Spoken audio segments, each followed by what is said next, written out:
Welcome back to Behind the Play. My name is Alex Adams, and today I'm joined once again by I think the person that covers the Leafs, maybe the best, and there's a lot of writers out there, the one and only Luke Fox of Sportsnet. Thanks so much for taking the time and doing this. Third time on the show, so we really No, yeah. appreciate you coming on and talking some Leafs. And there's never it's never boring in Leafs land for you, Luke.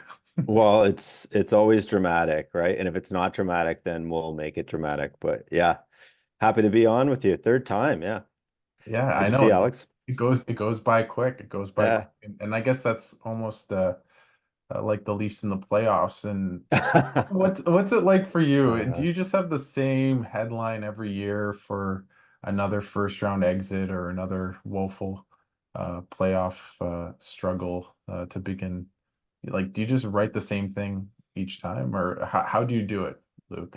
yeah, me and my peers were kind of joking, right? Like all we have to do is copy and paste and maybe tweak a few words here and there because it has been the same old story for a lot of the time. I mean, last year they did win a round and that was huge. But then it felt so anticlimactic because they were never really in the Panthers series in round two. But I do feel like I'm harping on the same themes a lot. I haven't agreed with their roster construction plan for a while. I was intrigued by it at the beginning. It was like, okay, this kid Kyle Dubas has a vision. I almost feel like he was trying to get ahead of of the way hockey was and was trying to jump and see like, well, in the future it's going to be more possession based and the team with the most skill is going to win. Uh, but we see come playoff time and time again, there's a certain way you have to play. And, the Leafs kind of got to it actually a little bit in games 5 and 6 against the Boston Bruins, played two of the best defensive games I've seen.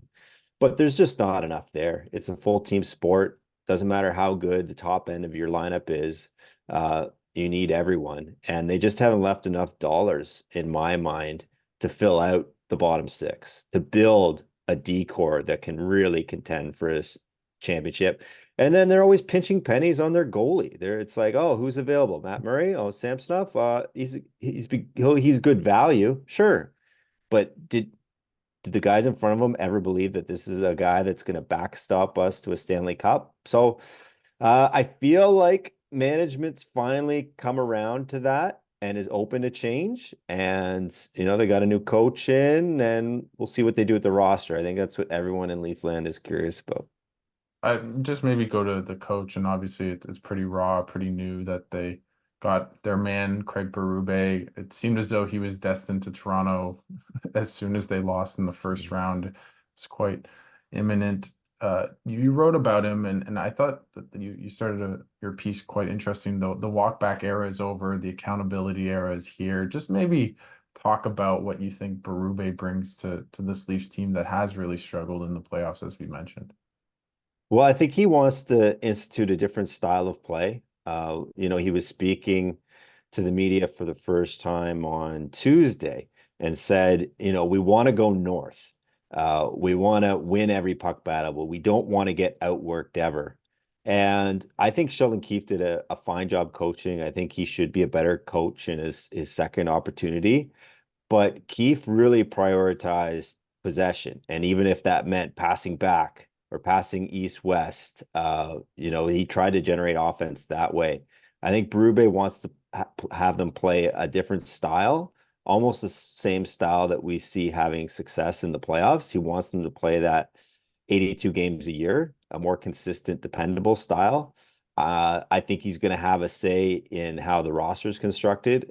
The Stanley Cup winning team he had in 2019 with the Blues, they had an awesome decor, right? They had a great goalie, the hottest goalie of the moment, and Jordan Binnington. So I think, he's going to be part of those decisions. Ultimately, those are Treliving's decisions, but he's going to say, give me a goalie. He's going to say, I don't like a decor that's soft. I like a strong decor, and I'm sure he would love them to re-sign Joel Edmondson, for example. Hmm. So I think we're going to see the style of play be a little bit different. And then in terms of walking back comments, Sheldon Keefe that was highlighted a couple times when he criticized the high end guys. I don't think Craig Berube is going to be out there throwing guys by name under the bus or anything, but I think he is going to call it like he sees it. And if someone's not playing well, he's going to have the presence and the authority and the experience to say, you're going down to the fourth line or you're sitting on the bench. Mm. Or he'll say, our guys didn't play well, and he won't walk it back the next day. He's a commanding presence. He's going to be a different guy for people like us in the media to deal with, because I think he's a little bit less chatty, tips his hand a little bit less, explains less of the thought process that goes into things. He's kind of just more straight and to the point.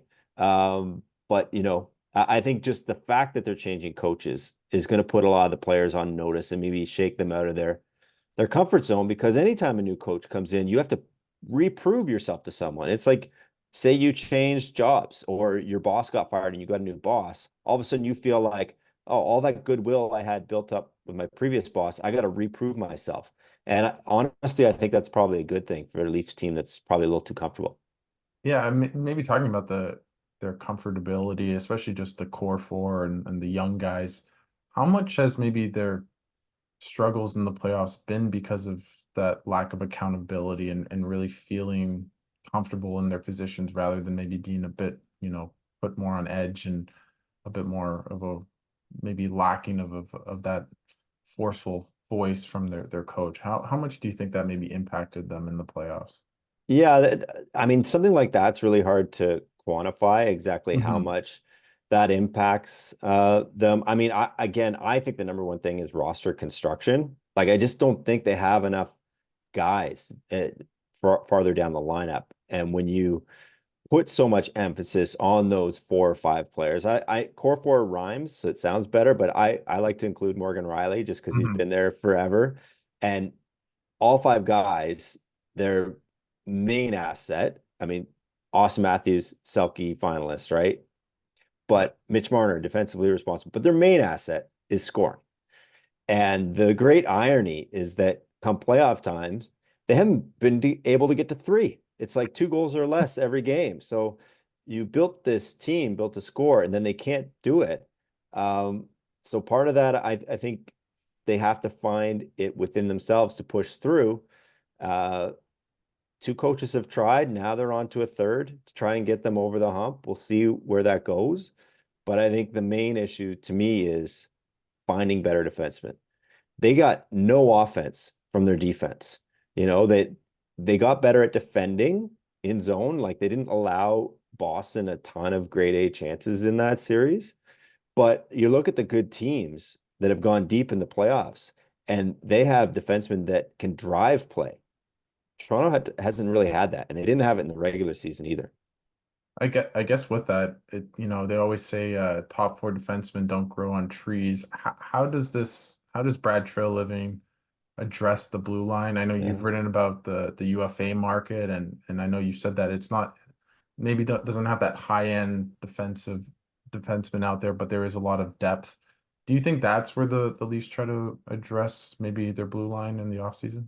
Yeah, well, they only have a couple guys actually signed. Jake McCabe has 1 more year on his deal. Riley's locked in for many more years. But outside of that, they have some flexibility. So I'm sure they'll talk to Labushkin and Edmondson about coming back.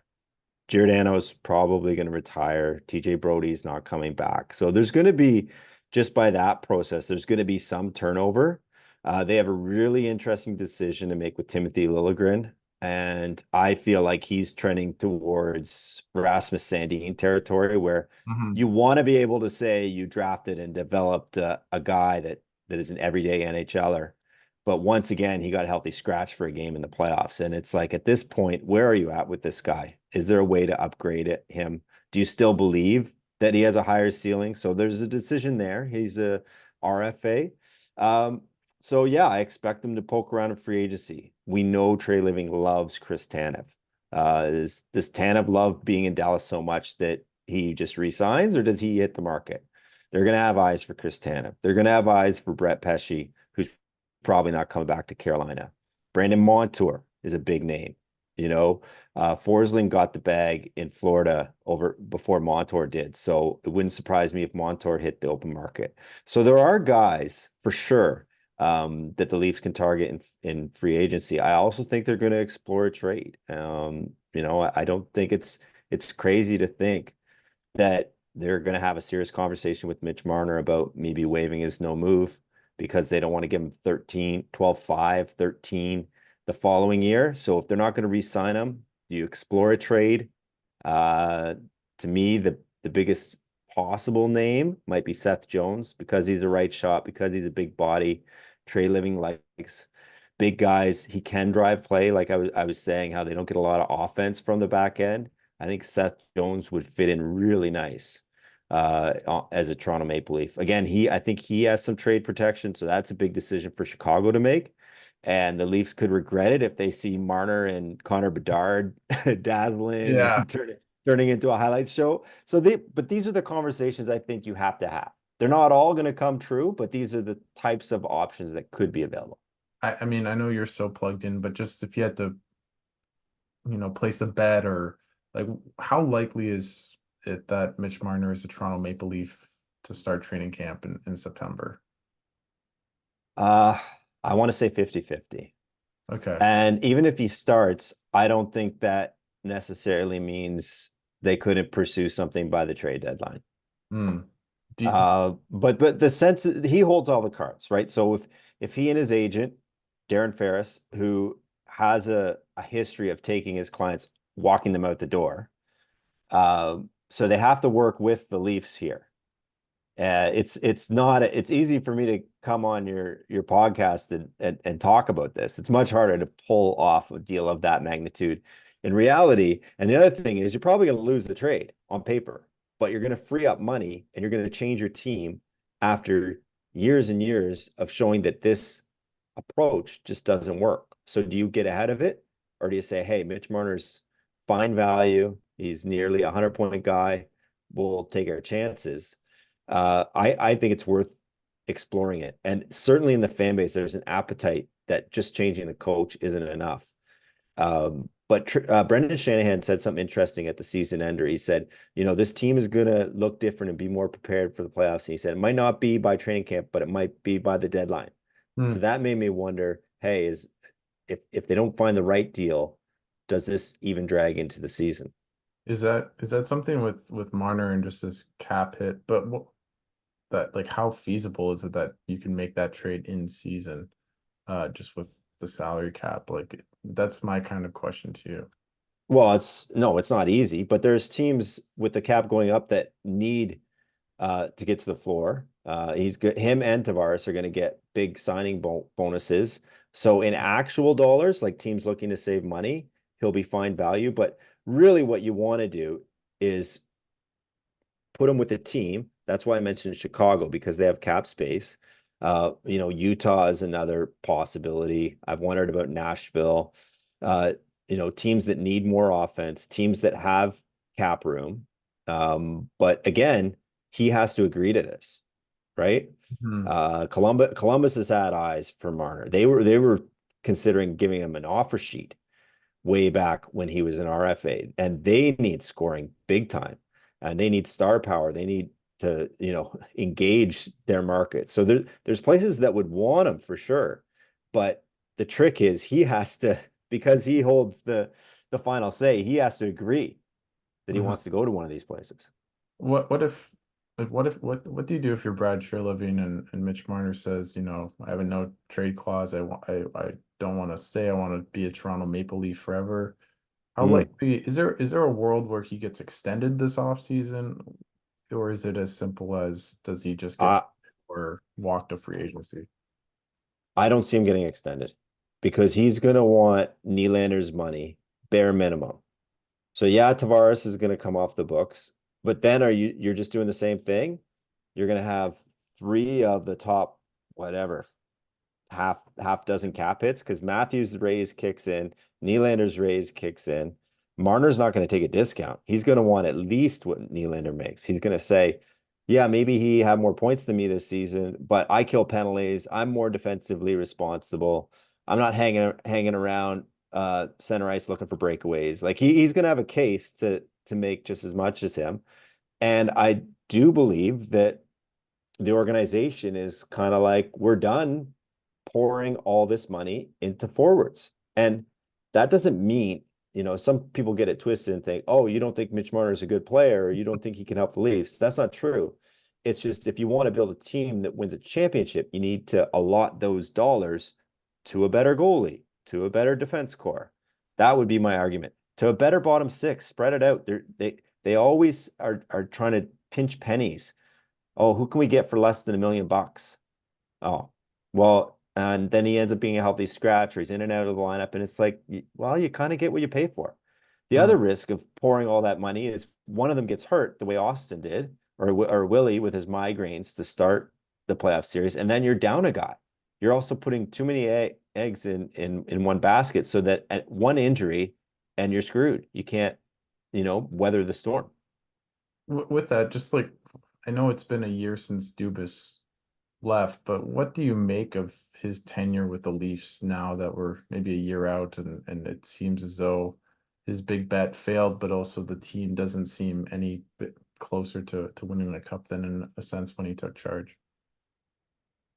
Well, I think it's hard not to look at the man who hired him and chose a young, inexperienced GM with a lot of interesting ideas, for sure. Smart guy, right? But that was a gamble on Brendan Shanahan's part. He could have stuck with Lamoriello. He could have went with Mark Hunter. Instead, he was intrigued by Dubas's new ideas.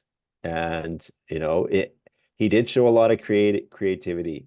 He made a lot of nice individual moves in terms of plucking out guys with good value. I think of the Michael Bunting contract in free agency, which was a home run, right? Yeah. They got 2 years out of him, far exceeded his cap hit.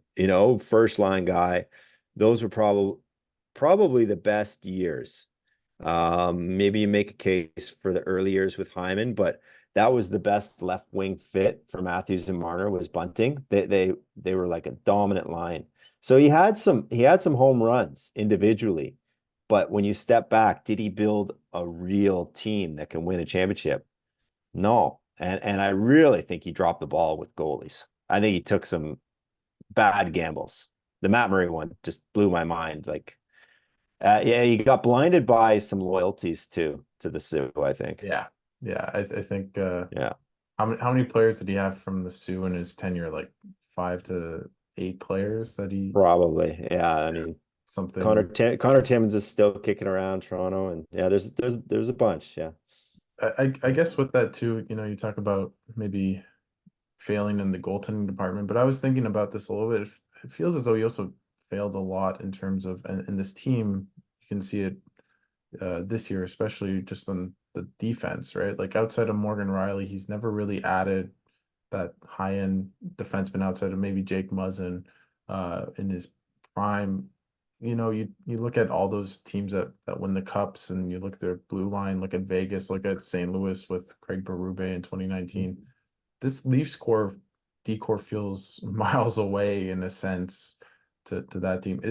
How close is this team, but also that decor to becoming a real like high level, high end defensive core?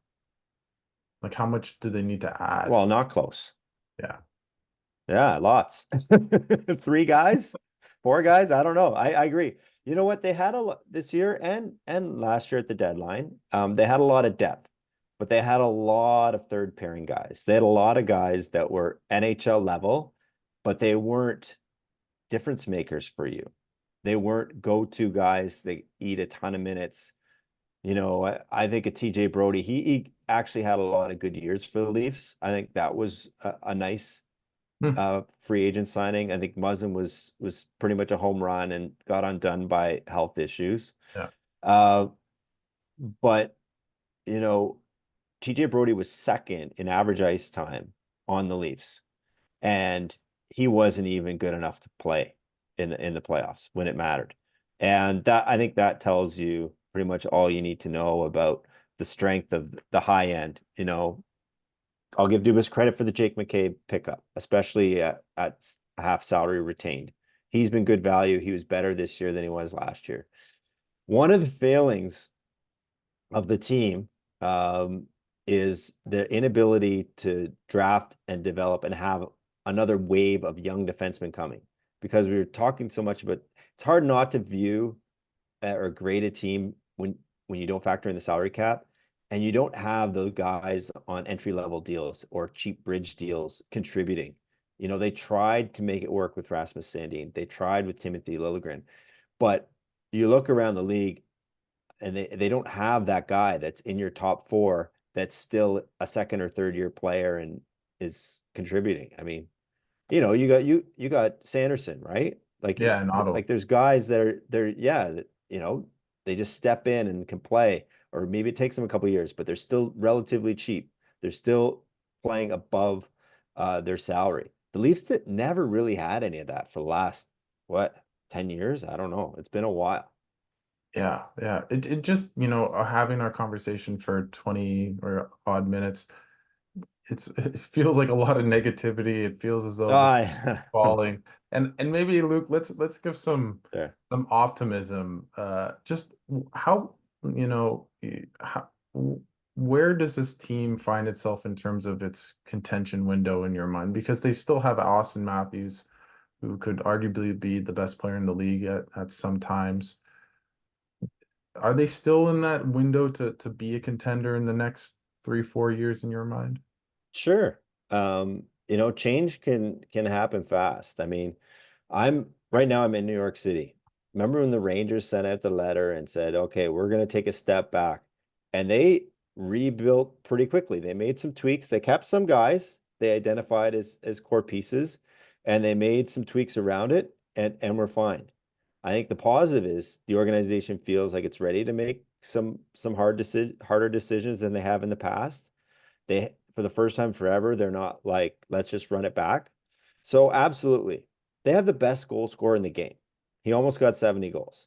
Like Austin in his prime is more dangerous than Ovechkin in his prime as a goal scorer. So he's and you have him locked up for the next few years. You have Nylander, who's a game breaker, and who's built to withstand the spotlight. Nothing bothers this kid. He's in his prime.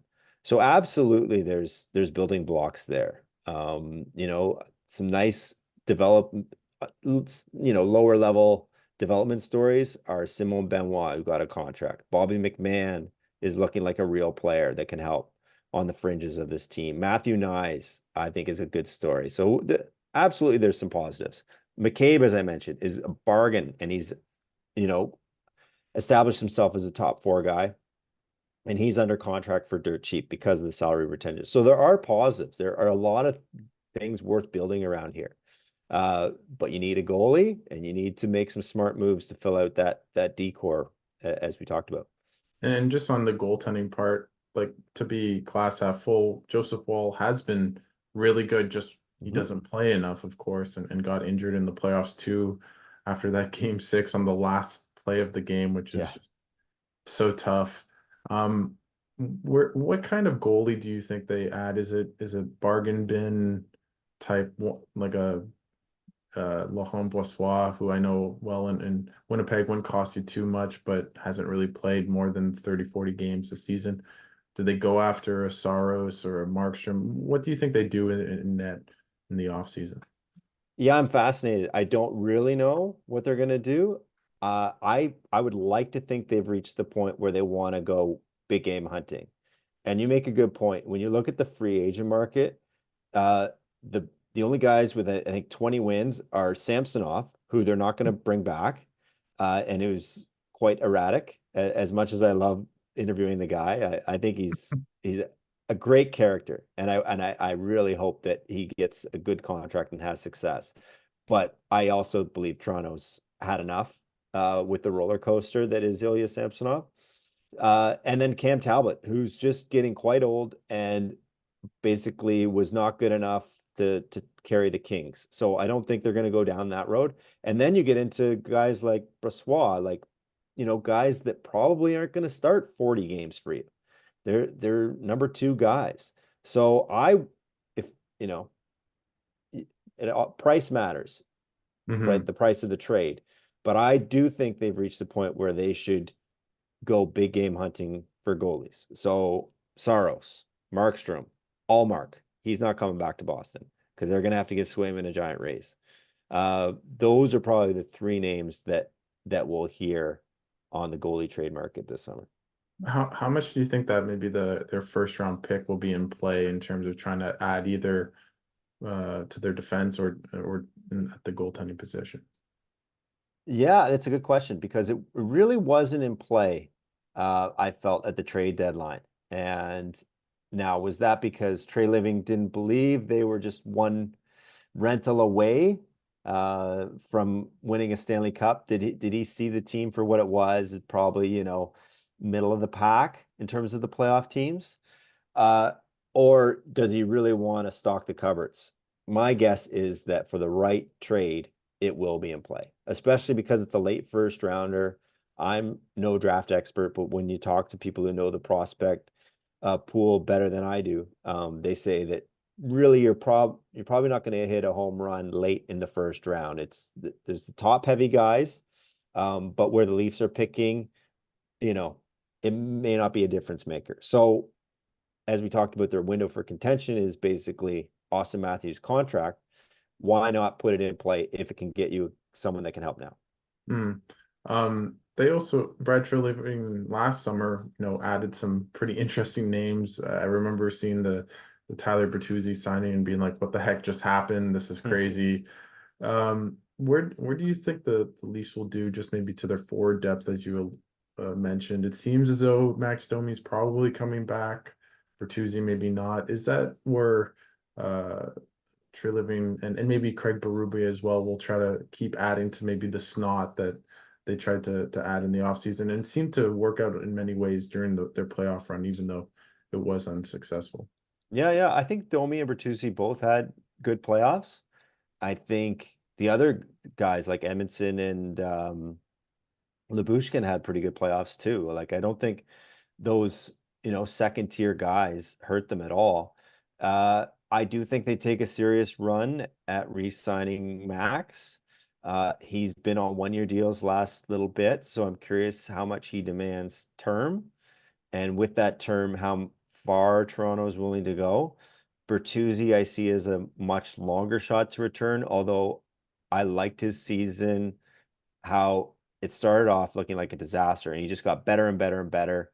And come playoff time, I thought he was a real agitator, went to the net, kind of took care of Marchand for a lot of Yeah. time, like often in entertaining ways. So uh I just think he didn't want to take a 1 year deal last time. And I think somewhat because what he brings is so coveted on the market, I think he's probably going to land elsewhere.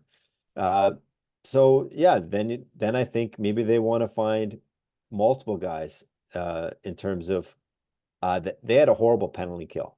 So they tried to address that by getting Connor Dewar, but I think they need more. I think they need a center that can play in your middle six.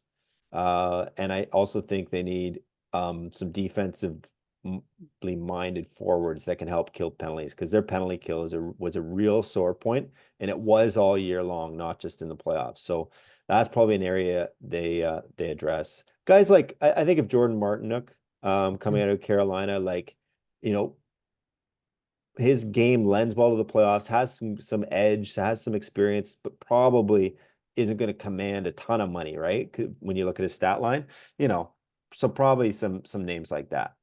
Is that where even regardless of the Marner situation, if he stays or goes, but maybe just I know you've talked about that this team really needs a third line center. Yeah. Is that a place do you think they try to add via trade, maybe even two or in free agency? Yeah, for sure. Their problem is Treliving gave David Camp 3C money when really he's a 4C. And he's fine as a fourth line center. I don't like him as your third line center. I think they need someone better up there, someone that can add a little bit of offense. Like David Camp, just that's not his game, you know?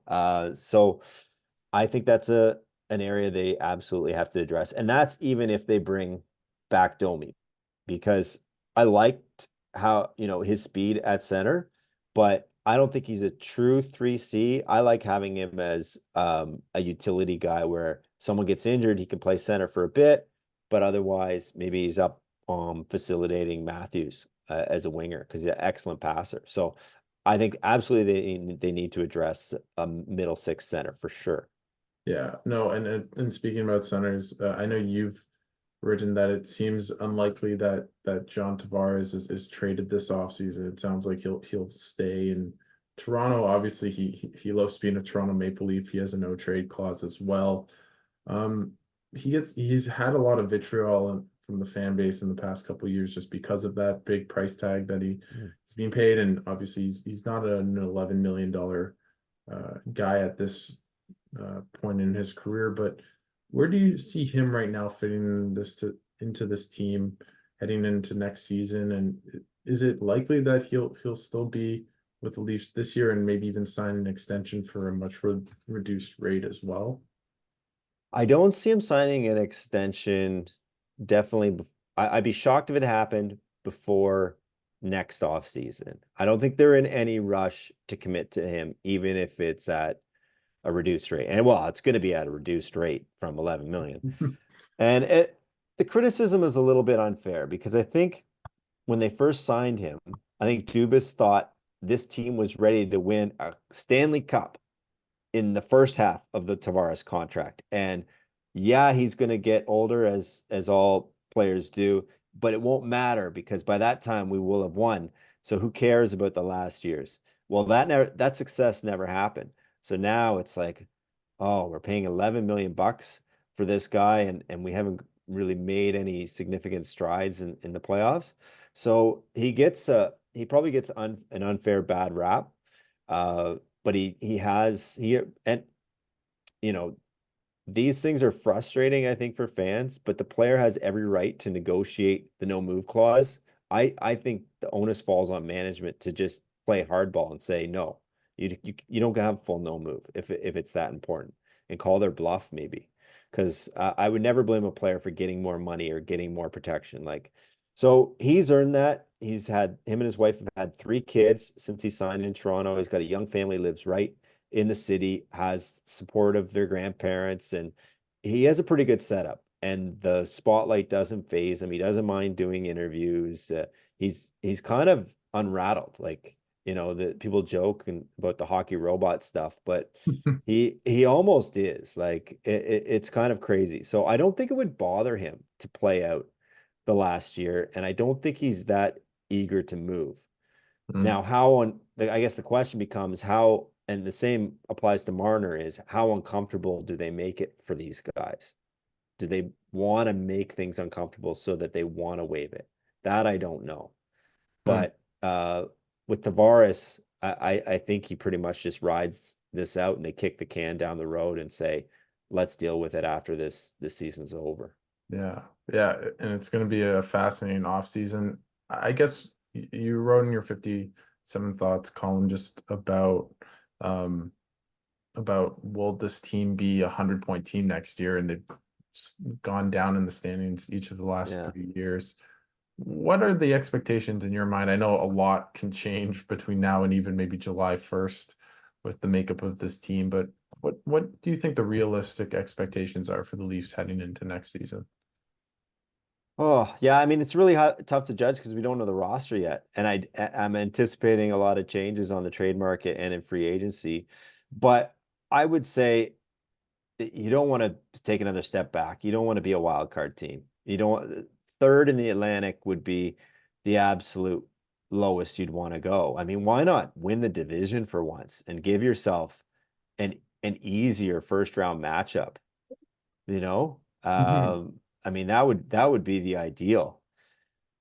Easier said than done. But I am worried that that they are on the decline and that we might look back and say, you know what, their best year to win a cup might have been 21 when they Yeah. drew the Montreal Canadiens in the North Division, uh, because it seems to be getting harder and harder. So there's still, like we said, there's ways to turn this around, but I don't like how it's trending, and part of that is because the other teams are getting better. Like Ottawa, Detroit, Buffalo, they were in the down cycle where they were like, hey, we're not ready to compete yet. That's over. They're all like, we got to make playoffs next year. All three of those teams. Yep. So if each one of them steals a few more points in the division, the top half of the division could come down a bit. Tampa's not ready to wave the white flag. They just traded for Ryan McDonough. So it's like every team, what team is actually thinking it's going to rebuild next year in the Atlantic? None. None, right? Boston will probably go out and get a center. So it's going to be tough for them to maintain a 100-point pace, I think. Yeah, it's going to be a fascinating Atlantic Division next year and a fascinating Leaf season. So I really appreciate you taking the time and doing this, Luke. I know you're covering the Panthers and the Rangers series now in New York. I know that you've been very good at predictions in the playoffs Ha, as well. I think you're 10 for 12 that's if I'm not correct. Yeah. mistaken. One of the one wrong ones are the Jets, I think, which is hurts Yes. my Yeah. soul as a Jets fan. Um, but just maybe what do you think of the quickly just on the Panthers Rangers series because you're covering it? Do you have a favorite and maybe give us more of your Nostradamus powers and maybe predict the Cup final as well? Sure. Yeah, I'm really excited. Yeah, Madison Square Garden's my favorite rink to watch a hockey game. So I feel pretty blessed, that I get to do this for a living. I also think both these teams are so physical, and they're both not neither one of them fluked their way here, right? They're two legit powers that have kind of been building towards this for a while. So I think it's going to be a heck of a series. Uh, the more it's played on special teams, the more it favors the Rangers. They out in the East, among all Eastern playoff teams, they have the best PK and the best power play. Florida's better 5-on-5. So if they tuck the whistles, it favors the Panthers. But I think we're in for a 7-gamer. I have Florida winning it.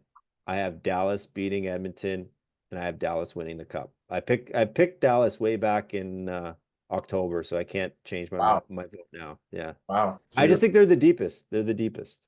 Yeah, they're a wagon. They're an absolute wagon. Yeah.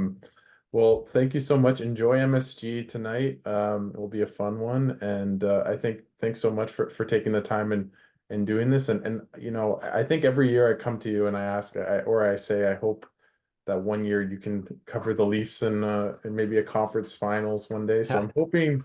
I know I cover the Sens, and this is probably will get me crushed by the Sens fan base. But I do hope one day, Luke, that you can be in an Eastern Conference Finals, and it's at to Scotiabank Place in Toronto, and it's maybe a bit more fun. And you don't have to write the same storyline Yeah. every year after the first round. But thanks so much for doing this, Luke, and enjoy the rest of the playoffs.